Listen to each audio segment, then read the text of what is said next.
U.S. Secretary of State Antony Blinken met with Chinese leader Xi Jinping on Monday, making him the highest-ranking U.S. official to visit China since President Biden took office. Blinken hopes to maintain open dialogue with the regime to help avoid a worst-case scenario. But certain details of the visit have left some wondering whether his counterpart and the Chinese regime are just playing along. What do you think? Let us know below and subscribe if you haven't already. This program is brought to you by Preserve Gold, the #1 precious metals IRA provider. Call 855-962-3322.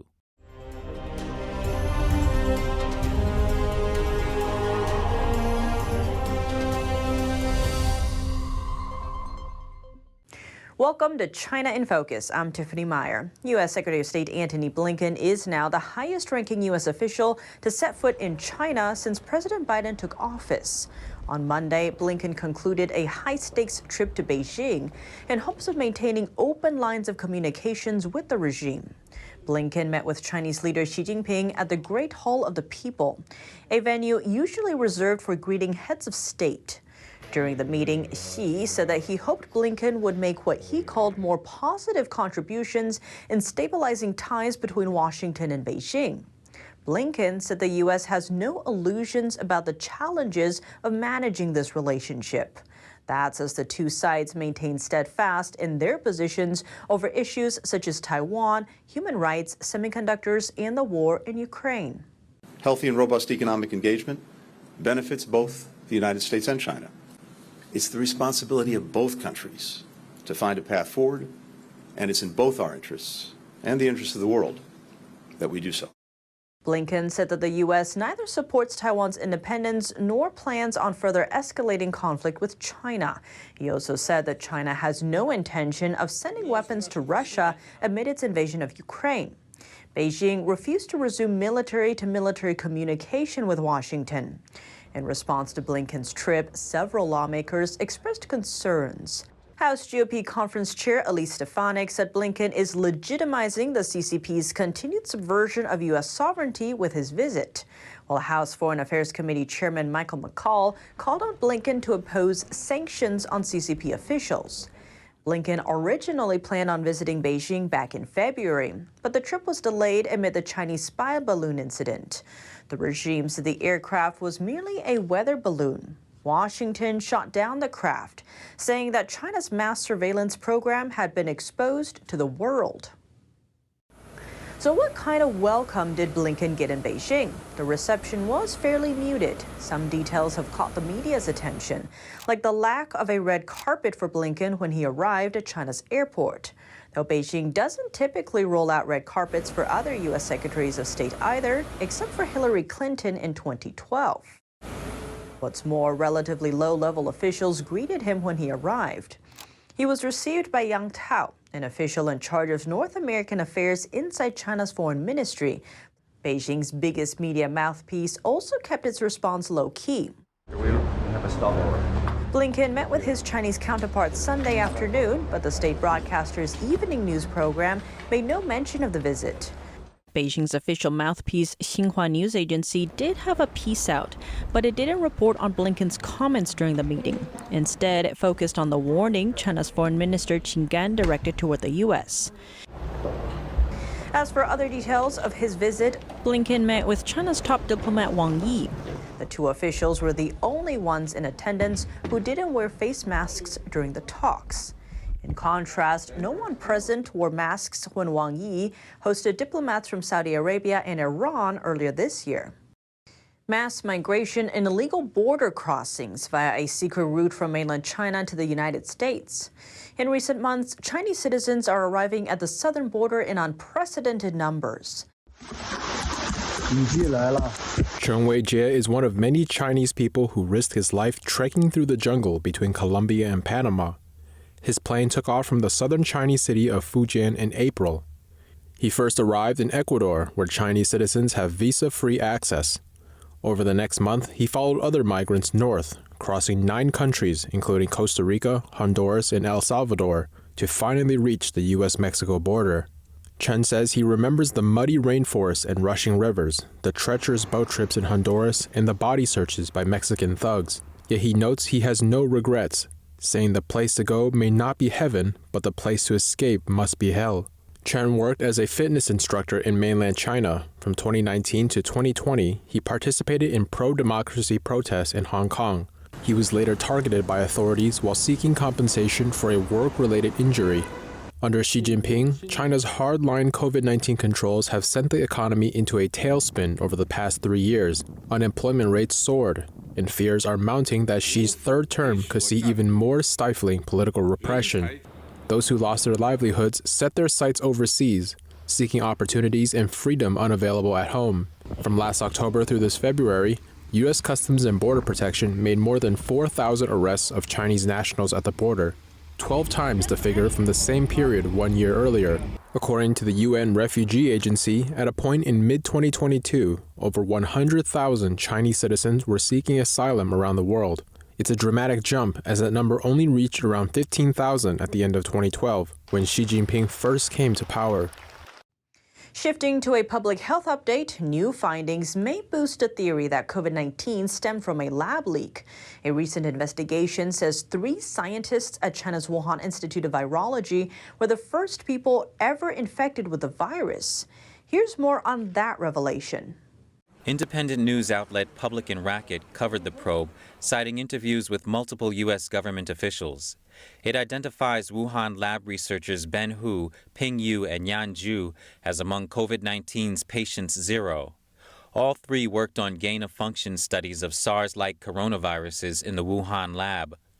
Gain-of-function research involves altering animal viruses to make them more infectious. The project was led by Zhengli Shi, known as China's Batwoman. Shi came under intense scrutiny after the Wuhan lab became the center of suspicion for COVID-19's emergence.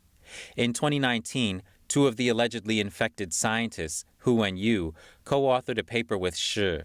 The study focuses on the genetic lineage of SARS-related coronaviruses in bats across China. Jamie Metzel, a former member of the WHO Expert Advisory Committee, said the new finding, if confirmed, would be the smoking gun proving the lab leak theory. Beijing has denied access to source data on early COVID-19 cases, further complicating efforts to hunt down the source of the pandemic. Back in May 2021, a Wall Street Journal report indicated that 3 Wuhan lab researchers sought hospital care in November 2019. That was months before China disclosed the outbreak. A fact sheet from the State Department in January 2021 pointed to similar discoveries. President Biden signed a related bill earlier this year. It specifically calls for the release of names and other details about the Wuhan researchers who were sickened in the fall of 2019. A U.S. university cutting ties with a China-linked institute on its campus. That following an investigation by the House China Select Committee over a $17 million Pentagon grant to the school's advanced hypersonic research. The panel's chairman, Mike Gallagher, first sent a letter to Alfred University's president earlier this month, questioning how Alfred continues to get Pentagon funding while it harbors a Confucius Institute. Confucius Institutes are funded by Beijing and touted as cultural exchanges, but they're known to push Chinese state propaganda to project soft power in the U.S. They're also central to helping the regime steal American technology and research. The FBI says China steals up to $600 billion worth of U.S. intellectual property every year. In a letter to Gallagher, a lawyer for Alfred University said the school will close its Confucius Institute this month. Gallagher thanked Alfred for its decision in a Thursday statement to Fox News. The closure comes as part of a wider push against Confucius Institutes across America. Washington's recent National Defense Authorization Act disqualified schools from Pentagon grants if they operate Confucius Institutes on campus. That rule takes effect in October. The U.S. and Japan are simulating war games with a new player. For the first time ever, Taiwanese analysts will join their Japanese and American counterparts in tabletop simulations. The goal, how to deal with threats from China. According to a Taiwanese think tank, the collaboration will take place in mid-July, aiming to bolster the island's defense. That's against the possibility of a cross-strait clash.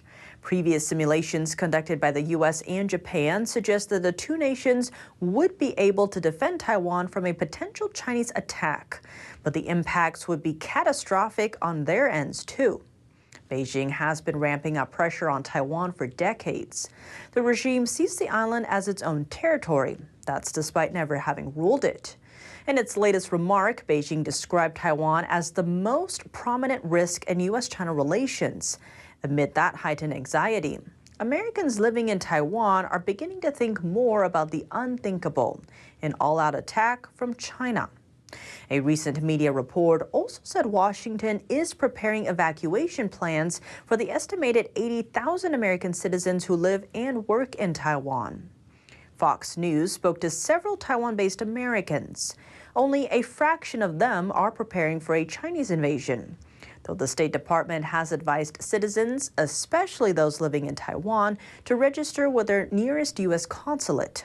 That's for faster processing of lost passports. On the other hand, some experts caution against being scared away, arguing that overblown fears of war are part of Beijing's propaganda to promote the idea of a communist victory over Taiwan. The U.S. doesn't officially consider Taiwan an independent state, but it is against any forceful military intervention within the Taiwan Strait and remains bound by law to supply the island with the means to defend itself.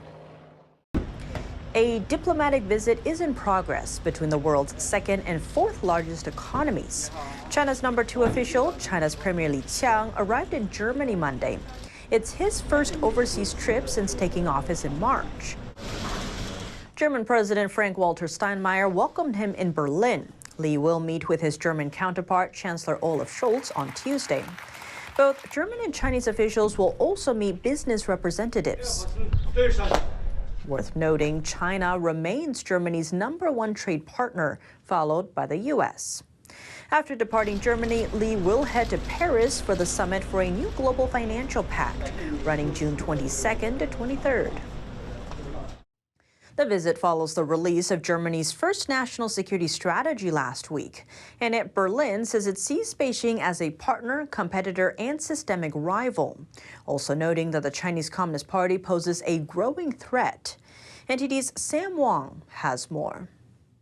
The document focuses heavily on Beijing, saying that the regime is claiming supremacy in Asia while exerting its economic power to reach political goals.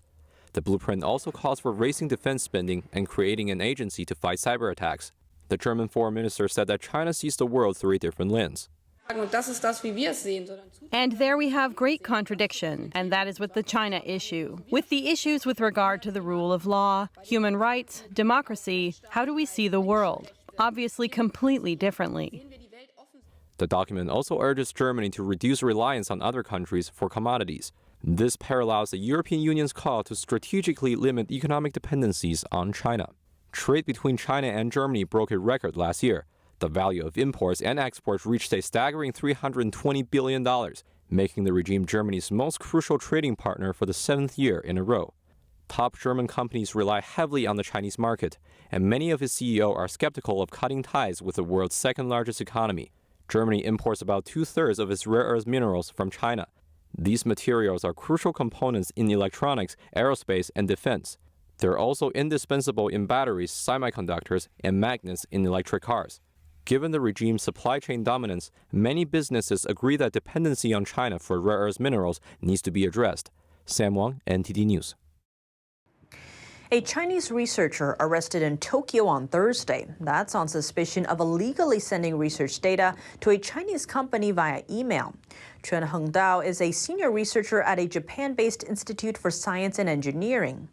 It's one of the largest public research organizations in Japan, employing more than 2,000 researchers. Chen has been working for Beijing's Institute of Technology since 2006. The institute is closely tied to the Chinese military and national defense projects. Police in Japan said the data leak violates Japanese law. Reacting to the arrest, Beijing's foreign ministry is stating they are, quote, seriously concerned. Ministry spokeswoman Mao Ning urged Japan to safeguard the lawful rights and interests of Chinese nationals. The news comes amid a slew of Chinese researchers getting arrested in the U.S. for stealing technology or trade secrets. A think tank reported more than 200 Chinese espionage cases directed at the U.S. since the year 2000. Of those incidents, over two-thirds happened during Communist leader Xi Jinping's rule.